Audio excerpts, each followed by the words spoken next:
نہیں ہے. تو 50,000 میں اگر یہ نالج میرے پاس آ گئی کہ مجھے کھجور کا بزنس قیامت تک کبھی بھی نہیں کرنا، یہ نقصان نہیں ہے، بہت فائدے کی چیز ہے. اور یہ فائدے میں لوگوں کو بھی شیئر کرتا رہتا ہوں. بھائی یہ تمہارے بس کا کام نہیں ہے، اس میں کروڑوں روپے کے کنٹینر پہلے سے بک کر لیے ہوتے ہیں لوگوں نے مناسب قیمتوں پہ. خیر، تو میں نے وہ اچھل رہا ہے نا دائیں بائیں اچھل کود، نہیں میں نہیں چھوڑوں گا، میں پورے 10 لاکھ جو ہے نا وہ میں 1 روپیہ بھی نہیں دوں گا اس کو. میں نے جب لیا ہی نہیں ہے میں کہاں سے دوں. میں نے کہا دیکھ بھائی میرے نہیں یہ پیسے، تو میرے پاس آیا ہے نا مسئلہ حل کرانے کے لیے، دے کچھ دیر کے جان چھڑا لے. کیونکہ میں نے پہلے کیس کی نوعیت سمجھ لی نا. میں نے کہا مجھے کوئی غرض نہیں ہے وہ آپ کے گھر پہ آ کے الٹا لٹک کے پیسے نکلوائے، بائک چھینے آپ کی، کچھ بھی کرے، میں کسی کے کام نہیں آؤں گا. نیوٹرل بن کے بھائی ہمارا مسئلہ نہیں ہے یہ. اچھا یہ سمجھنے لگتا ہے مفتی صاحب کی دلچسپی ہے اس میں. بھائی میری دلچسپی نہیں ہے، لڑو یہاں بیٹھو. میں نے کہا بھی لڑا پاتا ہوں آپ دونوں کو.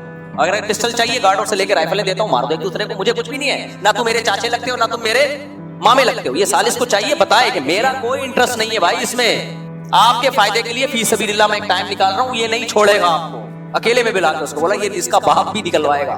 بالآخر وہ آ گیا تمیز سے، تو مکہ ہو گیا، لکھ دیا اور مسئلہ حل ہو گیا، ختم ہو گئی بات. ایک خاتون آئی کہنے لگی میرا شوہر یہ، میرا شوہر وہ، میرا شوہر فلانا، میرا شوہر فلانا. وہ اتنے دکھڑے انہوں نے سنائے، مجھے لگا اس کا شوہر کو میں ذبح کر دوں گا. تو میں نے اس خاتون سے کہا کہ میں ایک شرط پہ فیصلہ کروں گا کہ آپ بھی تحریر لکھ کے دو کہ مفتی صاحب جو فیصلہ کریں گے وہ میں مانوں گی. اگر میں نے نہیں مانا تو مفتی صاحب کو پرمیشن ہے میرا نام لے کے یوٹیوب پہ مجھے رسوا کر دیں، سوشل میڈیا پہ ڈال دیں یہ عورت 2 نمبر ہے.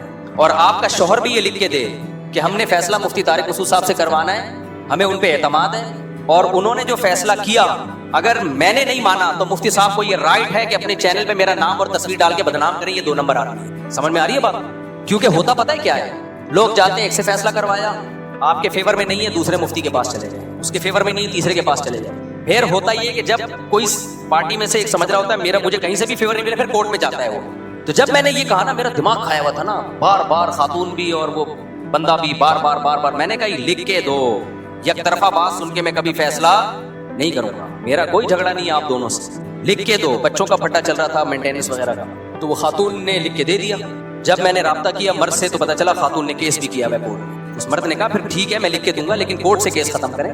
میں نے خاتون سے کہا کورٹ سے کیس ختم، انہوں نے کہا نہیں. میں نے کہا یہ ڈبل گیم نہیں چلتا، کورٹ میں بھی کیس کیا ہوا ہے کہ یہاں سے نہیں ہوا تو وہاں سے، یہ ڈبل گیم نہیں چلتا. میں نے کہا اتنا ہمارے پاس فالتو ٹائم نہیں ہے، تو آپ اپنا مسئلہ خود حل کرو. تو ثالثی میں اپنا ٹائم کبھی ویسٹ نہ کیا کریں. جب تک ہماری مسجد کے ایک پرانا پھڈا چلا تھا تو ہم کسی مفتی باہر سے کسی، میں خود بھی اس لیے نہیں تھا کہ میرے پہ چھاپ نہ لگ جائے کہ فلاں پارٹی کو فیور کر رہے ہیں. میں نے کہا گھر کا مسئلہ ہے تو باہر سے حل ہوگا. مفتی کو لے کر آئے ہم، تو ان مفتی صاحب نے لکھوایا دونوں پارٹیوں سے، وہ لکھ کے نہیں دے رہے تھے. میں نے کہا جاؤ ہم نہیں حل کرتے آپ کا مسئلہ، ٹھیک ہے نا. تو خیر یہ کہاں سے کہاں بات چلی گئی، بہت زیادہ میں دائیں بائیں چلا گیا آج. لیکن میرے سے جب فیصلہ کروانے آؤ تو یہ سوچ کے ذہن میں رکھا کرو کہ فیصلے میں لکھ کے دیا جائے گا، اور میرے پاس سوشل میڈیا کی طاقت بھی ہے.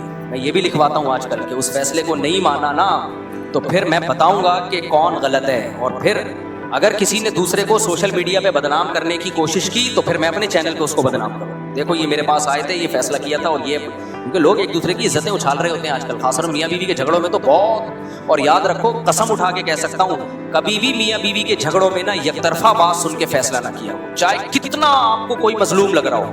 مرد اگر اپنی بیوی پہ کتنے الزام لگا رہا ہے، یہ ایسی تھی یہ ویسی تھی، خدا کی قسم میں یہ 30 سال ہو گئے مجھے یہ جھگڑے نمٹاتے ہوئے، میں متاثر ہو جاتا ہوں.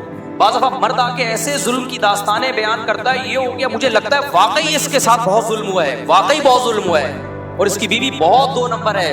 یعنی آدمی تیش میں آ جاتا ہے. لیکن جب دوسری پارٹی کا بیان سنتا ہے تو کہتا ہے نہیں بھائی معاملہ بالکل الٹ ہے. اسی طرح بعض دفعہ عورت کے آنسو دیکھ کے، چیخنا دیکھ کے، اس کی باتیں، اس نے 20 سال سے خرچہ نہیں دیا، اس نے یہ نہیں کیا، اس نے وہ نہیں کیا، اس کے لڑکیوں سے تعلقات، یہ فوج فلمیں دیکھتا ہے، یہ فلانی سے تعلق، اور دیکھیں میں ثبوت پیش کرتی ہوں، یہ چیٹ دیکھو، یہ چیٹ دیکھو، یہ فلانا. آدمی کہتا ہے اس سے زیادہ 2 نمبر آدمی میں نے دنیا میں کہیں نہیں دیکھا. ڈیسیوں کی دفعہ کہ میں متاثر ہوا ہوں، لیکن جب مرد کو بلایا تو کہانی بالکل الٹی نکلی. اس لیے بھائی یہ یک طرفہ بات سن کے یہ فیصلہ کر لو، کہیں بھی کبھی کوئی رائے قائم نہیں کرنی. کبھی بھی کوئی جس پہ الزام لگ رہا ہے جب تک اس کو بلا کے کلیئر نہیں کرتے کبھی بھی نہیں. ایک دفعہ یہیں پر کیس آیا ہے، خاتون نے کہا کہ میرا میاں صاحب نے اتنا ترس آیا، میں نے جامع سے بھی 2-3 مفتیوں کو بلایا، یار اس خاتون کا مسئلہ حل کرو. انہوں نے، وہ سینئر مفتی تھے، انہوں نے بولا بھائی اس کے شوہر کو بلائے بغیر نہیں ہوگا مسئلہ. یار جب شوہر آیا ہے نا تو پہلے تو اپنی بچیوں کو دیکھ کے پھوٹ پھوٹ کے رونے لگا. 5 سال بعد اس نے اپنی بیٹیوں کو دیکھا ہے. عورت نے 5 سال سے اپنی بیٹیوں کو شوہر سے نہیں، اس کے باپ سے نہیں ملایا، 5 سال ملنے نہیں دیا. اور الٹا بچوں کا ذہن خراب کیا ہوا تھا کہ تمہارا باپ تم سے ملتا نہیں ہے. یعنی ظلم الٹا یہ کر رہی ہو کہ بچوں کو ملنے نہیں دے رہی، اور جب ملا ہے تو کہہ رہی ہے دیکھو 5 سال بعد آیا ہے، حالانکہ وہ ملنے اسے ہی نہیں دیا. تو ایسے الٹی کہانیاں مرد بھی کر رہے ہوتے ہیں، میں ایک طرف کی بات نہیں کر رہا. تو جب سچویشن میں جاتا ہے آدمی ڈیپ میں کچھ اور ہی نکل رہا ہوتا ہے. تو اس لیے قرآن نے بار بار اعتدال اعتدال اعتدال بیلنس یہ بہت زیادہ حکم دیا. خیر ہم ٹاپک کی طرف آتے ہیں. تو عقل کا ایک استعمال کیا ہے؟ عقل بالکل ہی استعمال نہ کی جائے جیسے ایتھیسٹ لوگ کرتے ہیں. یہ کیا کرتے ہیں؟ پوری کہانیاں سنا دیں گے آپ کو کہ یہ کائنات کی ابتدا کیسے ہوئی اور یہ پہلے سیل کیسے بنا، پھر ایوالو ہوتے ہوتے یہ سب کچھ بن گیا. جو اصل سوال ہے نا، جو مطلب کی عبارت تھی، اسے پنجوں سے گھس ڈالا، کبوتر لے کے آیا ہے میرے خط کا جواب آدھا. ایک شاعر تپا ہوا تھا پہلے زمانے میں، کبوتر محبوبہ اور معشوقہ کے خط لے کے آتے تھے.